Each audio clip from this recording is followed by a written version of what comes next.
आज मैं दिखाऊंगी कि किस तरह से आप पुरानी पैंट का इस्तेमाल कर सकते हैं, किस तरह से यूज़फुल बैग बना सकते हैं।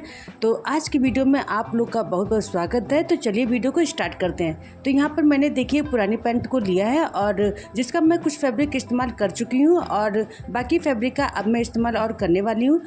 तो जैसे मैंने आपको दिखाया इस तरह से मैं एक रेक्टेंगल पीस कट करके रिमूव कर दूँगी और उसके बाद में देखिए जो भी रफ एजेस रहेगा स्केल की हेल्प से पहले मैं उसको मार्क कर लूँगी और मैं उससे बाद में कट करके रिमूव कर दूँगी। तो इस तरह से मेरा एक इक्वल रेक्टेंगल पीस रेडी हो जाएगा। तो यहाँ पर देखिए एक ये बड़े साइज़ की पैंट थी जिससे मेरे मतलब 2 बैग रेडी हो जाएंगे। और जो पहला आइडिया वो मैं आपको बता रही हूँ, ये 25 बाई 12.5 इंच का एक रेक्टेंगल पीस रेडी हुआ है।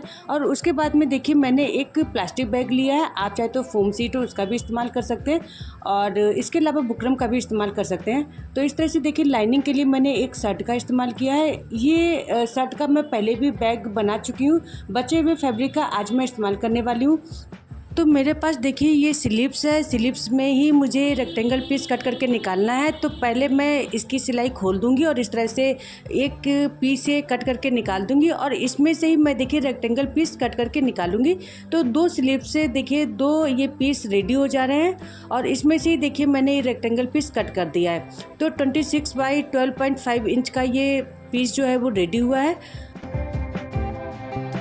तो लेंथ वाले साइड में ही इसको रखते हुए इस तरह से और मैं यहाँ पर सिलाई लगा दूंगी और सेम इसी मेथड से जो दूसरा पीस है उसको भी मैं इस तरह से रखते हुए उल्टे साइड को ऊपर रखना है और जो सीधा साइड है उसको अंदर साइड में रखना है और इस तरह से फिर सिलाई लगा देना है।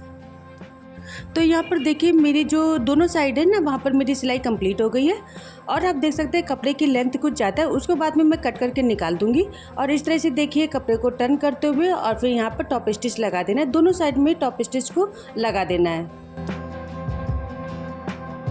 टॉप स्टिच लगाने के बाद देखिए अब हमें हैंडल को रेडी करना है, जिसकी देखिए लंबाई मैंने ली है 16.5 इंच और जिसकी चौड़ाई 2.5 इंच।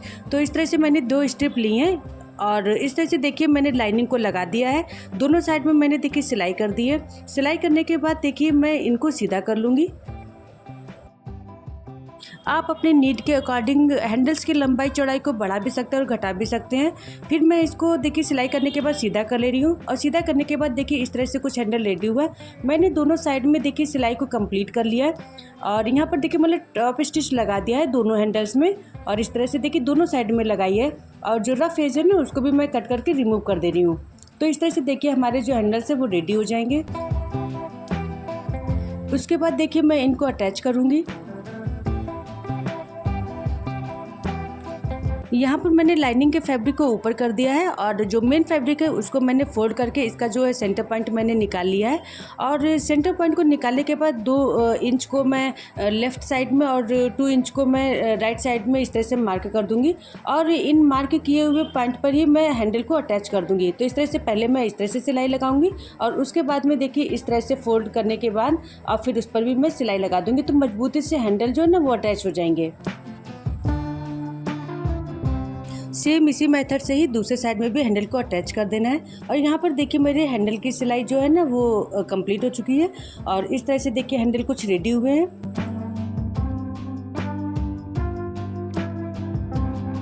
मेन फैब्रिक में देखिए इस तरह से सिलाई मैंने लगा दी है और अभी लाइनिंग के फैब्रिक को छोड़ दिया है। साइड से भी देखिए इस तरह से ओपन अभी छोड़ा है मैंने, इसको मैं बाद में सिलाई करूँगी।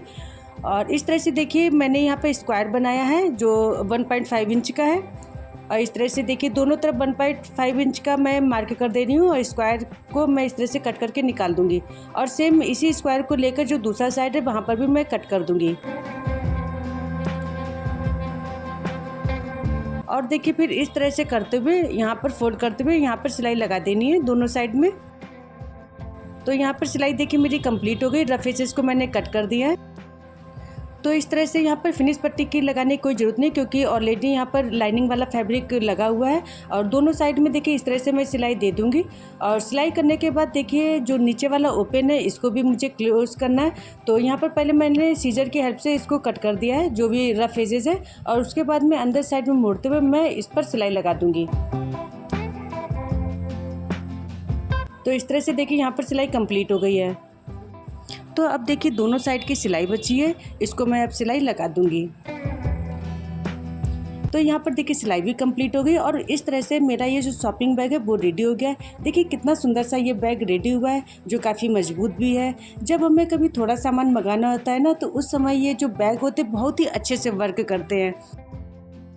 तो ऐसे बैग्स का यूज़ ना आप मल्टीपर्पज़ कर सकते हैं। आप चाहे तो अपने सामान को भी थोड़ा सा ऑर्गेनाइज करके रख सकते हैं, साथ ही कुछ अपनी बुक्स वगैरह और पेपर्स वगैरह भी इसमें स्टोर करके रख सकते हैं। इसके अलावा आप लंच बैग की तरह भी इसका इस्तेमाल कर सकते हैं। तो अगर ये मेरा आइडिया अच्छा लगे तो प्लीज़ आप कमेंट करके बताइएगा। तो चलिए चलते हैं अब दूसरे आइडिया की तरफ, जो होने वाला बहुत ही यूज़फुल, और इसे भी मैं बहुत ही सिंपल तरीके से और बहुत ईजी तरीके से बताऊंगी। तो यहाँ पर देखिए जो बचा हुआ उसी पैंट का जो फैब्रिक है उसका ही मैं यूज़ करूँगी। तो इस तरह से देखिए साइड से मैं सिलाई ओपन कर दूँगी और इस तरह से ये बड़ा सा पीस रेडी हो जाएगा। तो इसमें से भी मैं क्या करूँगी, कट करके एक रेक्टेंगल पीस पहले निकालूंगी। यहाँ पर देखिए मैंने ना मोहरी की जो सिलाई है ना वो ओपन कर दी, जिससे क्या होगा इसका जो साइज़ है ना थोड़ा सा और बढ़ जाएगा। और इस तरह से देखिए जो धागे वगैरह ना उसको भी मैं रिमूव कर दे रही हूँ। तो देखिए अगर मैं सिलाई करूँगी इसी तरह से तो ये जो लाइन की वजह से ना कपड़ा अच्छे से कटिंग नहीं होगी, सिलाई भी अच्छे से नहीं होगी। तो मैंने यहाँ पर प्रेस की हेल्प से पहले उन लाइंस को रिमूव कर दिया है, इस कपड़े को आयरन कर दिया अच्छे से, और अब मैं कट करके रेक्टेंगल पीस निकाल दूँगी। जो भी रफ एजेस रहेगा उसको मैं कट करके रिमूव कर दूँगी। तो मेरा एक बढ़िया सा रेक्टेंगल पीस रेडी हो जाएगा। इसको देखिए मैंने यहाँ पर डबल फोल्ड कर दिया है और इस तरह से देखिए मैं कट करके इसको निकाल दूँगी। इसकी लेंथ और जो विड्थ है ना वो भी मैं आपको भी बता देती हूँ। तो यहाँ पर देखिए 18 बाई 14 इंचेस के 2 पीसेस रेडी हुए हैं। और पहले मैं एक पीस लेती हूँ और उस पर मैं 5 इंच का मार्क करूँगी। और इस तरह से देखिए स्केल की हेल्प से मैं सीधी लाइन ड्रॉ करके और उसको मैं फिर कट करके 2 पार्ट में कन्वर्ट कर दूँगी। तो यहाँ पर देखिए मैं बनाने जा रही हूँ जिपर पॉकेट। तो उसके लिए देखिए मैं इसको पहले कट कर दूँगी और कट करके जो दोनों पीस है ना उस पर मैं इस तरह से मोड़ते हुए तब सिलाई लगाऊंगी। तो देखिए सिंपल सी सीधी सिलाई लगा देनी है और देखिए दोनों साइड में इस तरह से फोल्ड करते हुए सिलाई लगानी है। देखिए सिलाई मेरी यहाँ कंप्लीट हो चुकी है दोनों साइड की। और अब मैं क्या करूँगी, देखिए एक जिप लूँगी और ये बैग वाली जिप है बड़े साइज़ की। और इस तरह से देखिए इस तरह से दोनों पीसेस को रखते हुए जो मैंने सिलाई किया है वही पीस को इस साइड में रखते हुए और दोनों साइड में देखिए इस तरह से सिलाई लगा दूँगी। तो यहाँ पर देखिए जो जिप है ना वो मेरी अटैच हो चुकी है और यहाँ पर अलग से कोई आपको स्ट्रिप लगाने की ज़रूरत नहीं पड़ेगी, क्योंकि मैंने कपड़े को मोड़ते हुए तब मैंने सिलाई लगाई थी। तो कोई धागे वगैरह फंसने की प्रॉब्लम नहीं आएगी, तो अलग से आपको पट्टी लगाने की कोई ज़रूरत भी नहीं पड़ेगी।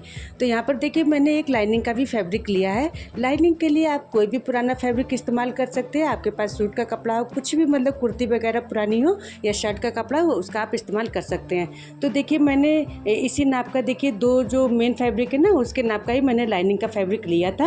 और चारों तरफ देखिए पहले मैं लगा दे रही हूँ, पहले पिन लगा दे रही हूँ, उसके बाद में फिर मैं सिलाई करूँगी।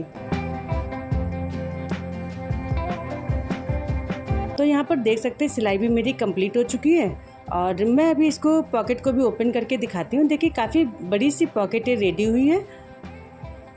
अब मैं देखिए दोनों पार्ट के ऊपर वाले साइड में, ऊपर के दोनों साइड में मैं देखिए इस तरह से कपड़े को मोड़ते हुए तब मैं सिलाई लगाऊंगी। तो यहाँ पर देखिए मेरी ये जो सिलाई ना वो कंप्लीट हो चुकी है और इस तरह से मैं दिखा रही हूँ। देखिए एक पार्ट के दोनों साइड में मैंने की है। अब देखिए जो दूसरा पार्ट है उसमें भी देखिए दो साइड में इस तरह से सिलाई की है, ऊपर के हिस्से में मैंने की है। तो अब देखिए इस तरह से मोड़ते हुए तब मैं इसको यहाँ पर सिलाई लगाऊंगी। तो इससे क्या होगा, यहाँ पर जो रस्सी वगैरह होगी या रोप होगी ना वो अंदर जा सकेगी इस स्पेस में। और इस तरह से देखिए मैंने दोनों पार्ट के जो सीधा वाला पार्ट है वो मैंने अंदर साइड में रखा है और उल्टे वाले पार्ट को मैंने ऊपर साइड में रखा है। और यहाँ पर देखिए मैंने एक रस्सी ली है और उस पर से देखिए मैंने 4 इंच के ये 2 पीसेस कट करके निकाले हैं और इनका मैं यूज़ करूँगी। देखिए इस तरह से ऊपर साइड में पहले मैं 3 इंच को मार्क करूँगी और जो मैंने पीसेस कट किए हैं इनको मैं इस तरह से फोल्ड करते हुए और यहाँ पर सिलाई लगा दूँगी। तो दोनों साइड में इस तरह से जहाँ पर मैंने 3 इंच को मार्क किया वहीं पर मैं अटैच कर दूँगी। और फिर जो दूसरा वाला पार्ट है उसका उल्टा साइड ऊपर रखते हुए और इस तरह से 3 साइड में मैं सिलाई लगा दूँगी। तो यहाँ पर देख सकते हैं 3 साइड में मेरी सिलाई कंप्लीट हो चुकी है और सीधा करके भी मैं आपको दिखाती हूँ। तो ये बहुत ही सुंदर से बनने वाला बैग है। और इस तरह से देखिए, अब जो रोप है, रस्सी, ये भी मेरे पास एक पुरानी रस्सी रखी थी तो उसका ही मैं इस्तेमाल कर रही हूँ। और अभी मैं इसकी लेंथ भी बता दूँगी। तो पहले मैं रफ एज है ना इसका, वो मैं कट कर दूँगी। और इस तरह से देखिए डबल लंबाई इस तरह से डबल करते हुए फोल्ड और इस तरह से मैं कट कर दूँगी तो 2 इक्वल पीसेस रेडी हो जाएंगे। और इसकी अब मैं आपको लेंथ भी बता दे रही हूँ कितनी मैंने ली है। तो यहाँ पर देखिए एक ये जो मतलब इस तरह से कंप्लीट हो गया है, उसके बाद में 16 इंच को और ऐड किया है। इसी नाप का ही देखिए दूसरा वाला पीस भी रेडी हुआ है। अब इसको देखिए हमें इसमें अटैच कैसे करना है। तो इस तरह से एक साइड में निकालते हुए और इसको पिन की हेल्प से हम जो ऊपर हमने कपड़े को जो इस तरह से फोल्ड किया था वहाँ पर ही हम इसको डालेंगे और इस तरह से एक साइड से निकालते हुए इसी को फिर हम दूसरे साइड में ले जाएंगे और बाहर निकालते हुए फिर इसको हम गांठ लगा देंगे। तो बहुत ही इजी तरीके से देखिए नाड़ा इसमें अटैच हो जाएगा। अगर आपके पास जो ट्राउज़र वगैरह होता है या लेगिंग्स वगैरह का अगर आपके पास नाड़ा रखा हो तो उसका भी आप यूज कर सकते हैं।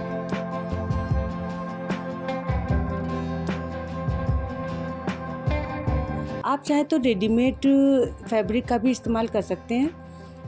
और इस तरह से देखिए मैंने यहाँ पर गांठ लगा दी है और एक साइड में देखिए ये इस तरह से रोप मतलब अटैच हो गई है। और इसी मेथड से देखिए हम दूसरे साइड में भी करेंगे और इस तरह से बराबर करते हुए रोप को तब फिर हम दूसरे साइड में भी उसको डाल देंगे। तो बहुत इजी तरीके से देखिए ये रोप पड़ जाती है और हमारा ये जो बैग है बहुत ही आसान तरीके से रेडी हो जाता है। ये बैग बहुत ही मल्टीपर्पज़ यूज़ करने वाला है क्योंकि जब हमें कभी थोड़ा सामान ले जाना होता है ट्रेवल वगैरह में तो उसमें जो बैग पैक का बहुत अच्छा सा यूज़ हो जाता है। उसमें स्नैक्स वगैरह रखने के लिए और बॉटल वगैरह रखने के लिए ये बैग बहुत ही यूज़फुल होता है। और साथ ही जब बच्चे कोचिंग वगैरह जाते हैं या कॉलेज वगैरह जाते हैं तो उस समय भी थोड़ी वगैरह बुक्स रखने के लिए बहुत ही अच्छा यूज़ हो जाता है। तो ये देखिए बहुत ही ईजी तरीके से मैंने आपको बैग बताया है जो काफ़ी यूज़फुल भी है। और इस तरह से देखिए गांठ लगाने के बाद ये वर्क कंप्लीट हो जाता है। ये हमारा बैग जो होता है सुंदर सा रेडी हो जाता है और बहुत ही प्यारा सा बैग रेडी हो जाता है, वो भी पुरानी पैंट के यूज़ से। और इस तरह से देखिए हमारा ये बैग रेडी हो गया। ये बैग आपको कैसा लगा इसे कमेंट करके थोड़ा बताइएगा। और अगर नए हैं तो मेरे चैनल को सब्सक्राइब कर लीजिए और मुझे कमेंट करके बताइएगा कि आपको ये बैग कैसा लगा। साथ ही बेल आइकन को प्रेस कर दीजिएगा जिससे कि मेरी सभी वीडियोस की नोटिफिकेशन आपको तुरंत मिल सके।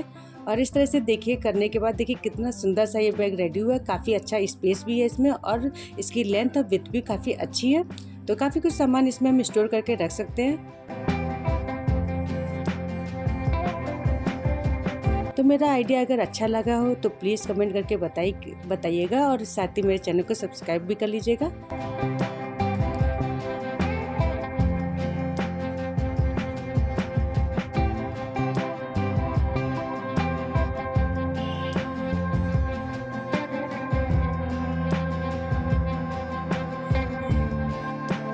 तो मिलते हैं नेक्स्ट वीडियो में। Thanks for watching.